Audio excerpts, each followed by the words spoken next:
అదానితో గత వైసీపీ ప్రభుత్వం చేసుకున్న సోలార్ విద్యుత్ ప్రాజెక్టు ఒప్పందాలను రద్దు చేయాలని సిపిఎం డిమాండ్ చేసింది. విశాఖలోని అల్లూరి విజ్ఞాన కేంద్రంలో అదాని ముడుపులు, విద్యుత్ ఒప్పందాలు, ఆంధ్ర రాష్ట్ర రాజకీయ పార్టీ పాత్ర అనే అంశంపై సదస్సు నిర్వహించారు. అదాని నుంచి వందల కోట్ల రూపాయలు ముడుపులు తీసుకొని ప్రజల మీద లక్షల కోట్ల రూపాయలు భారాలు వేసే విద్యుత్ ప్రాజెక్టులు అసలు రంగు ఇప్పటికైనా బయట పెట్టాలని సిపిఎం జిల్లా కార్యదర్శి వర్గ సభ్యులు గంగారావు డిమాండ్ చేశారు. ఈ భారీ కుంభకోణంలో కూటమి ప్రభుత్వం తన నిజాయితీని నిరూపించుకోవాలని డిమాండ్ చేశారు.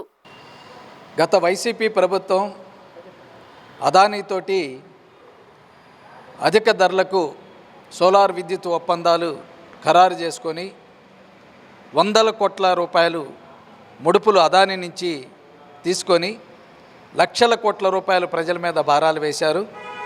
ఈ చర్యను సిపిఎం పార్టీ తీవ్రంగా ఖండిస్తూ ఉన్నది.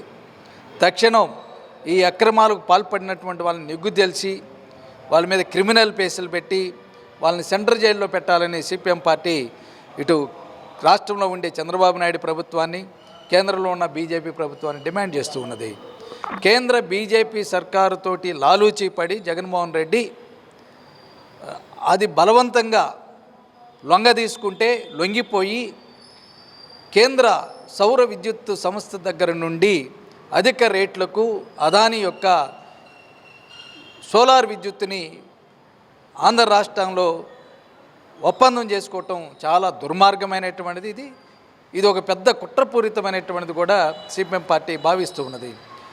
రాష్ట్ర ప్రభుత్వం కేంద్ర సౌర విద్యుత్ సంస్థతో కుదుర్చుకున్నటువంటి జగన్మోహన్ రెడ్డి ఒప్పందాలన్నింటిని రద్దు చేయాలని చంద్రబాబు నాయుడు గారిని మేము డిమాండ్ చేస్తున్నాం.